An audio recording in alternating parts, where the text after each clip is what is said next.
Hello friends. Heart failure and kidney failure both are correlated. जब आपको heart week हो जाता है तो किडनी को सफिशिएंट ब्लड मिलता नहीं है, ग्लोमेरुलर फिल्ट्रेशन प्रेशर सफिशिएंट होता नहीं है तो किडनी भी फेल होती है। उसके मेन कॉज में hypertension, coronary artery disease, heart disease, diabetes, फिर ऑटो इम्यून डिसीज़ वगैरह उसके मेन कॉज है। कार्डियो मेटाबॉलिक रीनल डिसीज़ भी मेन कॉज है। मीन्स के obesity is can be A main cause. तो किडनी जब फेलियर होती है तो रेनिन एंजियोटेंसिन अल्डोस्टेरोन सिस्टम डिस्टर्ब हो जाती है और वाटर और सॉल्ट रिटेंशन होता है। क्रिएटिनाइन बढ़ता है।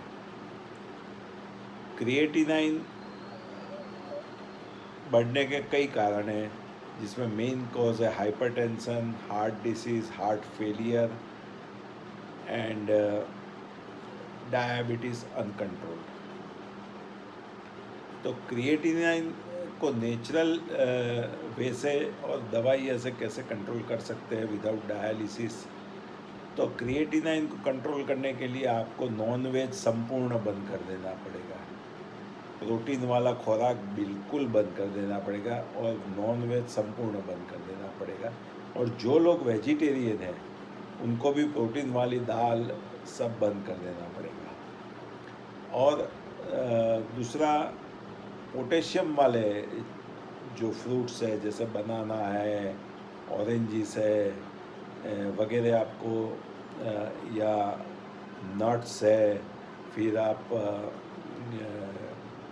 हाई पोटेशियम वाले पोटैटोज़ वगैरह कंदमूड आप बंद कर सकते हैं। क्योंकि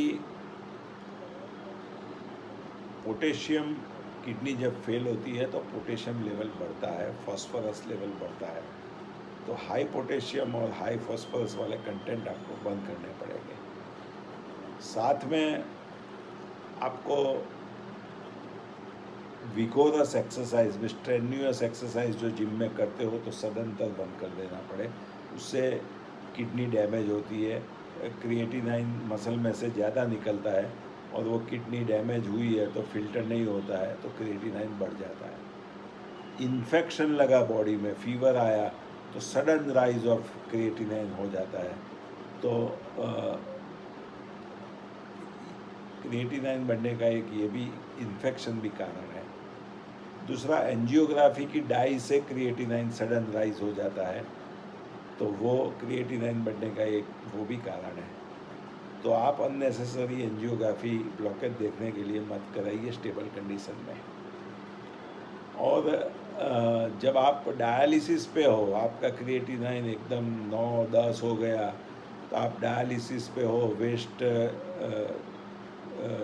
प्रोडक्ट्स को बाहर निकालने के लिए डायलिसिस करवाते हो तो डायलिसिस में प्रोटीन बॉडी में कम हो जाता है अथवा डायबिटिक नेफ्रोपैथी में एल्ब्यूमिन कम हो जाता है। ऐसे पेशेंट को प्रोटीन थोड़ा लेना पड़ता है। नॉर्मली क्रॉनिक किडनी डिसीज़ में प्रोटीन रिस्ट्रिक्शन होता है कि प्रोटीन वाला खुराक आपको नहीं खाना है, लेकिन जिनको हाइपोप्रोटीनेमिया है उनको फोतरे वाली दाल एकदम लिक्विड फॉर्म में, नॉट गट फॉर्म में, नॉट सॉलिड फॉर्म लेकिन लिक्विड फॉर्म में लेना है, अथवा डबल टोन्ड दूध मिल्क आप ले सकते हैं, अथवा पनीर थोड़ी मात्रा में ले सकते हैं। जो लोग डायलिसिस पे है अथवा जिनको एल्ब्यूमिन यूरिन में से निकल रहा है और हाइपोप्रोटीनेमिक है वो लोग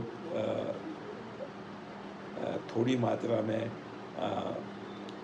जो लो ग्रेड प्रोटीन है वो ले सकते हैं, तो उससे किडनी को डैमेज नहीं होगा। Otherwise protein restriction is very much needed in kidney disease. तो आप एंजियोग्राफी कराते हो तो भी डाई से भी किडनी डैमेज होती है। कोई दवाइयाँ से भी किडनी डैमेज हो सकती है। जैसे कोई भी दवाई का ओवरडोज ले लिया, जैसे non steroid anti inflammatory pain killers constant आपने लेते रहे तो किडनी डैमेज हो जाएगी।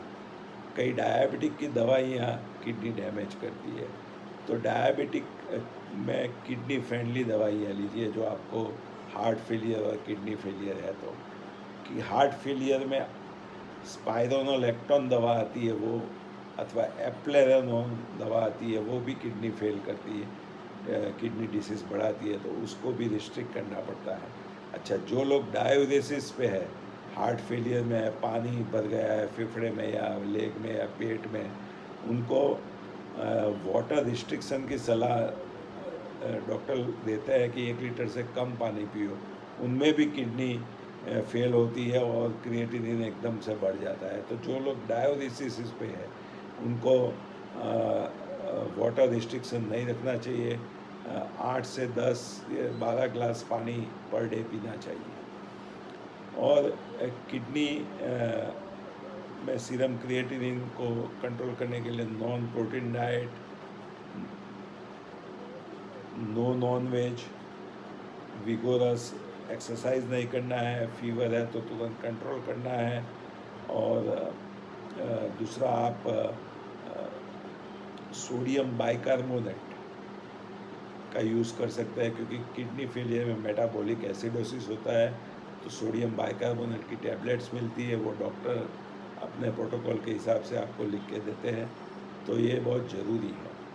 लेकिन ये सब दवाई की बात हुई, खुराक की बात हुई कि भाई आपको प्रोटीन वाला नहीं खाना है, आपको पोटेशियम वाला नहीं खाना है, जैसे बनाना, नट्स, ऑरेंजेस वगैरह नहीं खाना है, लेकिन आप कैबेज, फिर कॉलीफ्लावर, फिर yellow paper, red pepper, onion, garlic, olive oil, frying वगैरह पॉइंट ऑफ व्यू, सब्जी और दाल का वगैरह point of view olive oil ले सकते हैं।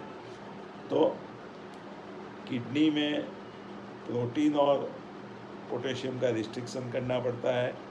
और साथ में जो डायलिसिस आपको नहीं कराना है, अथवा डायलिसिस आप कराते हो और किडनी रिकवर नहीं हो रही है, जैसे क्रिएटिनिन कम नहीं हो रहा है, तो आप US FDA approved EECP treatment kidney का ब्लड फ्लो बढ़ाएगा और ग्लोमेरुलर फिल्ट्रेशन प्रेशर बढ़ाएगा और आपको किडनी को हेल्दी बनाएगा। हार्ट के साथ में हार्ट का पंपिंग तो बढ़ेगा, उसके साथ में किडनी भी हेल्दी हो जाएगी और डायबिटीज़ भी कंट्रोल में आ जाएगा। तो आप EECP ट्रेन डॉक्टर से लीजिए जो आपको हार्ट फेलियर और किडनी फेलियर दोनों में आपको ऐसा प्रोटोकॉल से ट्रीटमेंट दे कि दोनों आपका हेल्दी हो जाए। नमस्कार, थैंक यू वेरी मच।